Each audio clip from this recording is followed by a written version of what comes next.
This video is a quick, easy way to make a thermostat change on your GM 3800 Series 2. So the first thing we're going to do, we're going to take that cover off. And how are we going to do it? We got to take and unscrew this right here. And that just comes out. And then look at that. Just wiggle it a little bit. Get it to unhook in the back. And voila, we're ready to go. So following the radiator hose, it makes its 45-degree turn right there, and that's where the thermostat is right below this, right where this comes off. And we've already removed the bolts. We took them out with a 10 millimeter.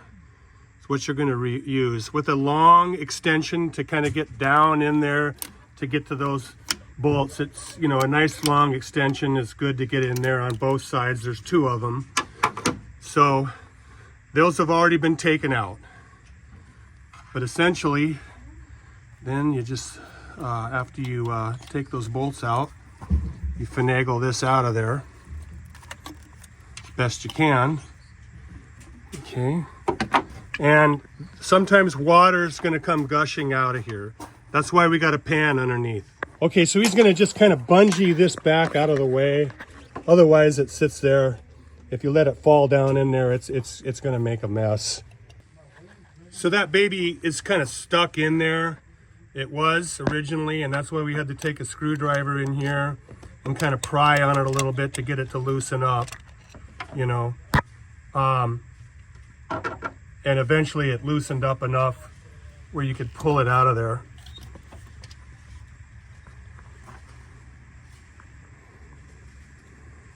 Boy, look at that gasket on there. It's shot.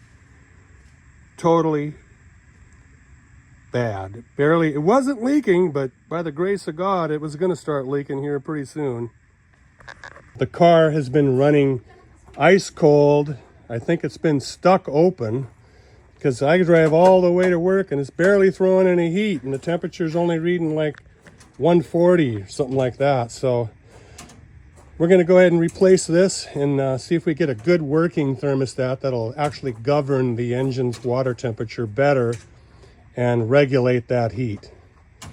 Okay, folks, something to bear in mind. This black seal that goes around here did not come with the thermostat. I got all the way home and go, wait a minute, where's the seal?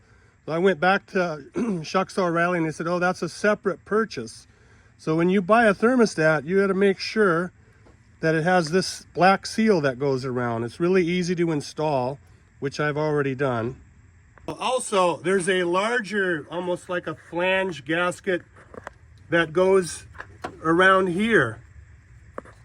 That came off when we lifted this off, right here, right there, see?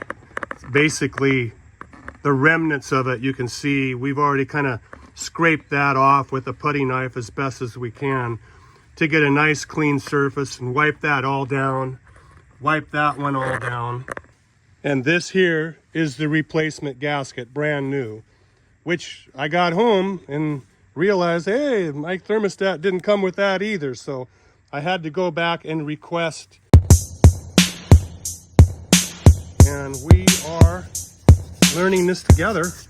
So I'm not an expert mechanic, but I guess I'm a certified YouTube mechanic. And we've learned a few things to always clean up your connections and everything real good before you put the gasket on. Okay, that's how it drops down in there. That little button thing on the right, or breather, you said usually that's like around 3 o'clock or so. So go ahead, Ivan, put that in.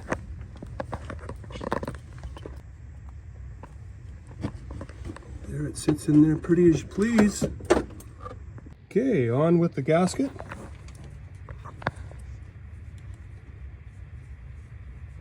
Perfect. Now, we're going to bolt this bad boy down on there.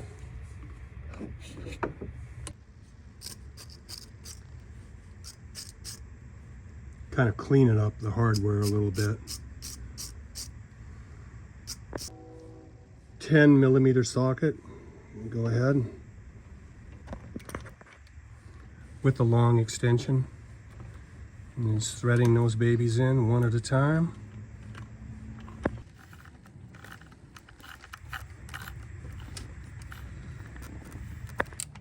Okay, when tightening these down, remember you got aluminum, you're working with aluminum all the way around, top and bottom.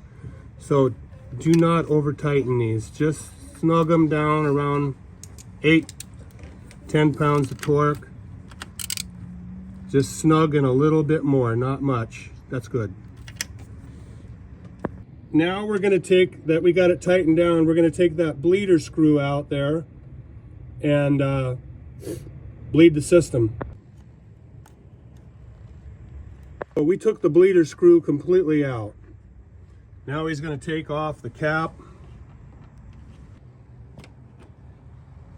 Okay, that was level to the top when we started, but we lost a little coolant when we took this off. So we're going to get it top back off. I'm going to try putting a little air pressure on, see if it comes out. Comes out.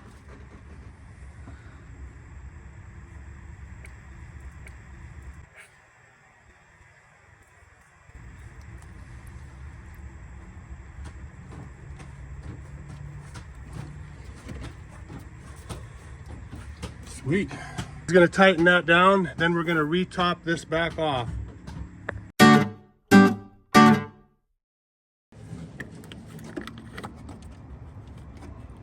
Okay, now we're going to fire it up and watch for leaks. Here you go, sir.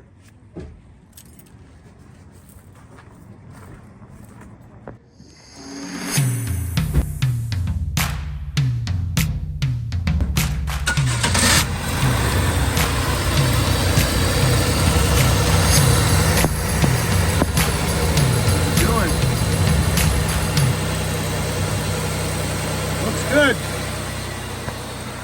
Let's let it run for about 5 minutes. Okay, father and son project is nearly wound up, but we want to take the car out for a drive, make sure it don't leak, and see if it'll cycle properly, if the thermostat, because before we couldn't get any heat, it just ran like at about 130-40 degrees. We want to see if it'll get up to normal operating temperature. You ready? Yep. We're ready. Okay folks, going down the road, looking at the temperature here. Look at that, we're up to normal operating temperature. Before it was like 120, 130, now we're up around 180, 190. It's working. Now we're gonna go up this hill. We wanna make sure it opens up so it don't get too hot.